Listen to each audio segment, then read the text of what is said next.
Je m'appelle Marianne. Nous sommes en 1967. J'ai 13 ans. C'est hier ou presque. Je découvre à la télévision l'image de ces enfants biafrais, au ventre gonflé. Un choc. L'envie d'agir, de partir sur le champ. J'entame des démarches, mais je suis rudement et très logiquement conduite. Je persiste, je m'engage dans l'association L'école à l'hôpital, auprès d'enfants malades, à Paris. C'était parti. C'est un besoin vital, c'est mon addiction à moi. La vérité, c'est que nous ne sommes pas tous égaux devant l'engagement. Est-ce une question d'aptitude, d'environnement social ou familial? Une question d'éducation civique ou spirituelle? Je partage cette interrogation avec vous. Alors, comment éveiller ce potentiel d'engagement que nous avons tous, chacun au fond de nous? Lire, écrire, compter font partie des savoirs fondamentaux. Mais être attentif aux autres l'est tout autant et participe de notre construction. Alors je milite pour que l'apprentissage de l'engagement se fasse dès le plus jeune âge. Aujourd'hui, dès le plus jeune âge, à la maternelle. Aujourd'hui, ma mission en tant que dirigeante d'une très très belle fondation, c'est de permettre aux autres de s'engager.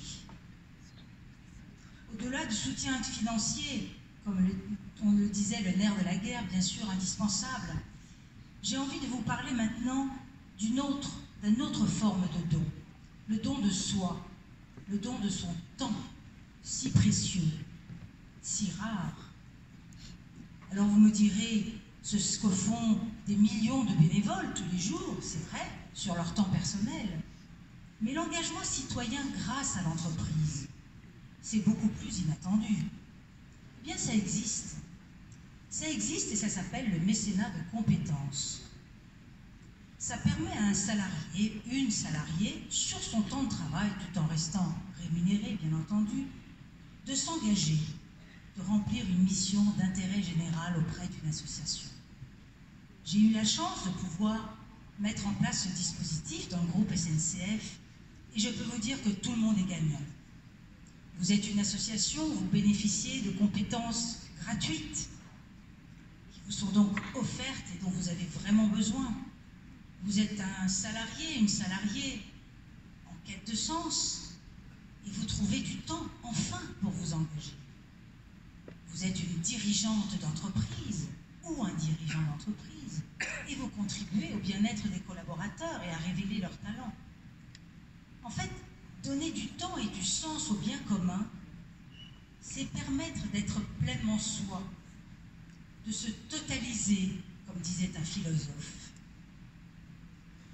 En répondant à la demande d'une association, en ouvrant votre réseau à un demandeur d'emploi, en prêtant attention à un enfant malade, en permettant à un jeune de retrouver confiance, vous êtes debout, vous êtes citoyen. Oui, debout et citoyen, mais debout et citoyenne. Est-ce si facile? Car les femmes, notamment entre 30 et 50 ans, mènent une triple vie. Professionnelle, personnelle, familiale, et n'ont pas le temps ni l'espace pour s'engager. Pourtant, nous avons des compétences à faire valoir et de la générosité à partager, nous sommes d'accord. Alors voilà, je pense que le mécénat de compétences est une grande opportunité d'être acteur dans la cité et que ça va permettre de transformer et d'humaniser le travail et la société. Il crée une relation nouvelle à l'entreprise, intelligente, particulièrement opportune dans la période que nous traversons. Ainsi, dans le groupe SNCF, il me reste 24 secondes, dans le groupe SNCF, 5000 salariés se sont déjà engagés et on a vu bondir leur indice du bonheur. C'est magnifique. Et au-delà encore, une alliance s'est mise en place avec un manifeste qui a été signé par une vingtaine de dirigeants d'entreprise. La dynamique est lancée. Alors que vous soyez un homme ou une femme. J'espère que là où vous êtes, vous pourrez convaincre, vous pourrez faire avancer les choses pour aider les autres et vous réaliser vous-même. Dernière petite phrase que je partage avec vous. Rappelons-nous ce que disait Paul Ricoeur. Le plus court chemin de soi à soi-même passe par l'autre. Merci.